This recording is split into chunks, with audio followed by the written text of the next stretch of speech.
All right. Welcome back, everybody, to the brain injury discussion. This is your host, GA. Today, we're going to talk and delve into a um, more hot topic today. We're going to talk a little bit about cannabis, and we're going to have that discussion today.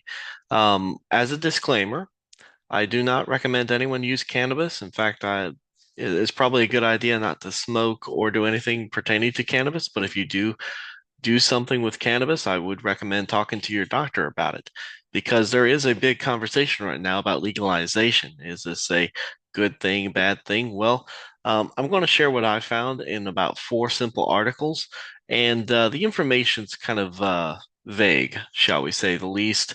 And that's why I want to unpack it. I want to share what I've been finding with you guys. So, with that being said, sources will be in the description below. Feel free to leave a comment. If you have better information or you have more current information, I'd love to see it too. Put that in the comment section down below. But with that being said, let's get into this. So, what do we know about cannabis and how it affects the brain? Well, we have to divide this into two sections. We have the acute effects, which is kind of the short-term risk, short-term effects.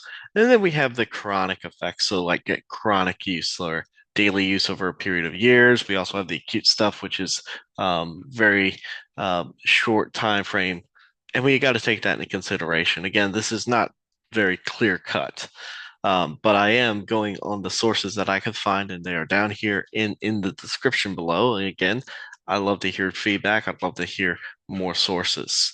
Um, what we do know is it increased in the acute, it increased reaction timing. So think about driving, right? If you are driving a car, you want to have very short reaction time because you want to be able to make that quick decision. So again, think about driving. That's probably not a good thing to have in your system, especially if you need that reaction time. So that reaction time being expanded is a bad thing, especially if you're driving on the road, which could cause a brain injury. So we do know that according to this article, cannabis increases your reaction time. It also increases risk-taking behavior. And they had this test, and it was called the Iowa gambling test. It's very interesting, but the long and short of it is that they found that there was more risk taking with the study group that had more cannabis or versus those who didn't. When we talk about chronic effects, we should mention that yes, there are memory deficits there. Generally, if it's not healthy for the body, we it should not it's not going to be healthy for the brain, and so they might show or manifest these chronic effects as a memory deficit, maybe a cognitive deficit, maybe a learning ability that is maybe scaled back or reduced, and all of that is not good. Um, we also might see less attentiveness. So, if you were to put that into perspective, imagine going for full length 20-minute video and only being able to pay attention for 15 or even 10 minutes of that. That would be kind of the equivalent of what they're trying to describe here. And a lot of this literature is bland and boring, but the information there is kind of crucial and important. It's crucial to understand not only how they got this information, how they describe it, but also where does this apply in daily life. So keep these things in mind. So, what are some considerations with the brain? Well, right now, there is medical marijuana in certain states. It is in a limited capacity, but there are medicinal purposes for this. Um, and that's something to consider that yes, there are legitimate uses for cannabis out there, especially like medical marijuana. But we do see that it impacts the central nervous system. So that includes the brain, the spinal cord. We also see that a lot of areas have recently legalized this for recreational use or maybe for medical use. And so there's a lot of change happening with this. It does have a few accepted medical uses out there, but I'm going to leave that between you and your doctor. But we do know it affects the neurovascular system. So those who chronically use cannabis are more at risk for a CVA or a stroke, or TIA, which is a transient ischemic attack, which is like a mini stroke. And so this isn't my words talking. This is this source down here. I'm just reporting on what I'm seeing. And already I'm starting to formulate my own opinion, but I'm going to hold off onto that until we get to the conclusion slide. And so, cannabis, we've mentioned that it could be used as a treatment, a therapeutic. Um, and I do have to preface that you should consult a medical provider first. All right, this is above my level when it comes to medical expertise, but there were some things and little snippets of information that um, I wanted to pull out and talk about. Well, we do know that cannabis is very much under-researched at this time, but there are possibilities of treatment methods and methodology of utilizing cannabis as a treatment out there. It's just not something that I could very well find. Um, we find that most sequelae for traumatic brain injury or brain injury, cannabis is not an approved way of treatment, unless we're talking PTSD, and that varies state by state. But a lot of times it is you might have certain sequelae or after effects post a brain injury, like maybe anxiety, especially if you had one by a car accident, you might get a little more anxiety while getting on the road, maybe depression, maybe other neuro disorders. But we do see that yes, PTSD is allowed to be treated by cannabis. Cannabis is one of the accepted treatments used for PTSD, but this varies by state and it may require a prescription. Every state is different, so not only talk with your doctor, but also talk to, research the local laws, research the state laws, because this is starting to vary by state by state. I can't make a true and overarching statement about this.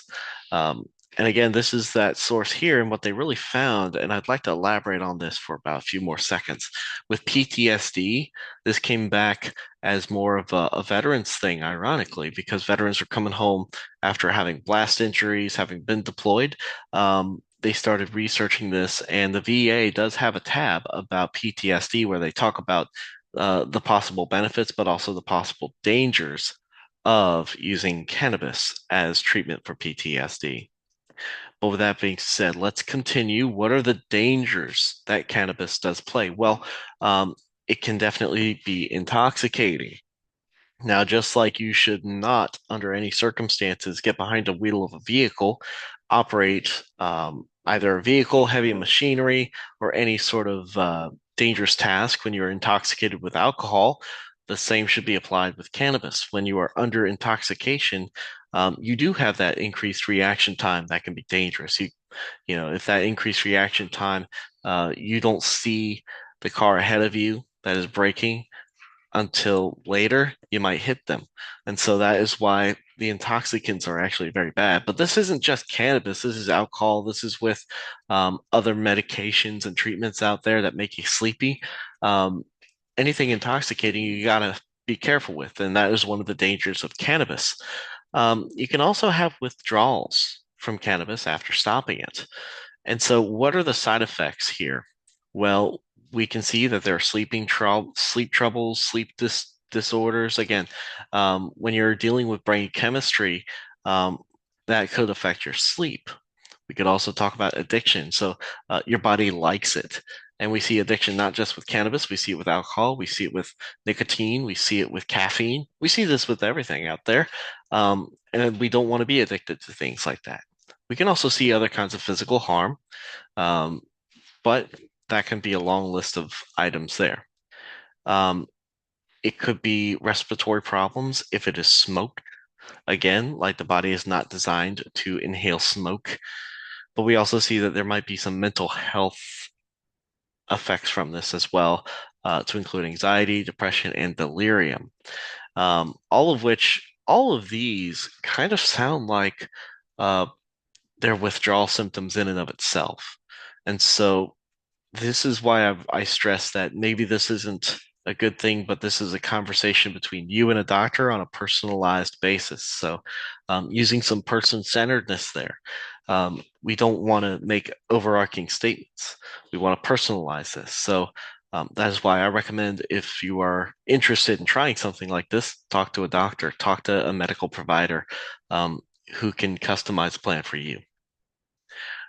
Those are some of the dangers and things we should definitely consider.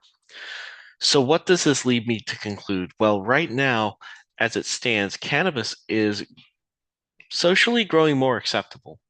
I personally don't like the smell of it, but the acceptance is growing. It used to be looked at as a big taboo, and now it's being studied for treat.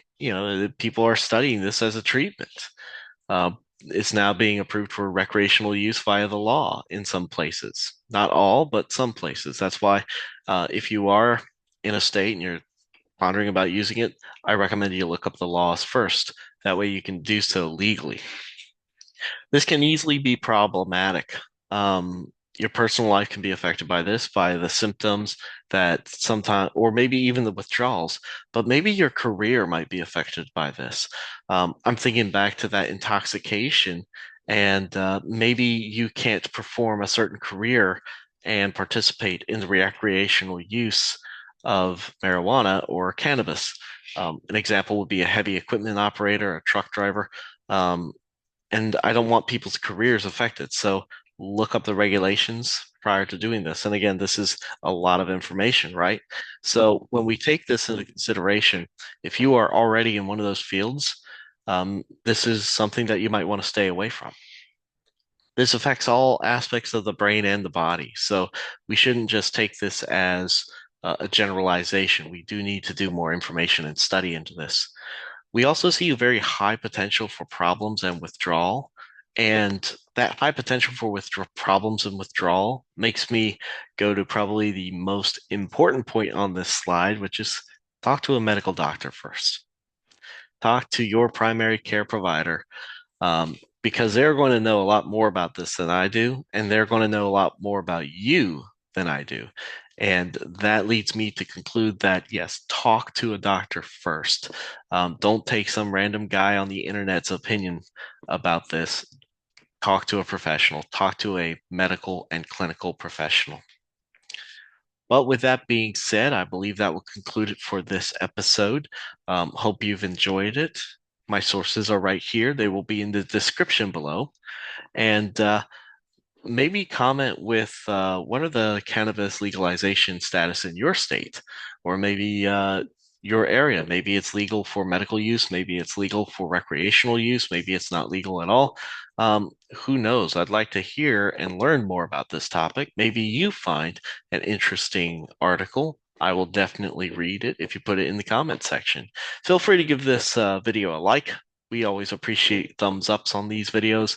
And as well as feel free to subscribe to the channel. We try to put out this information at least weekly, and we try to make it applicable and interesting. So with that being said, I hope everyone has a wonderful day, and don't forget, protect your brains.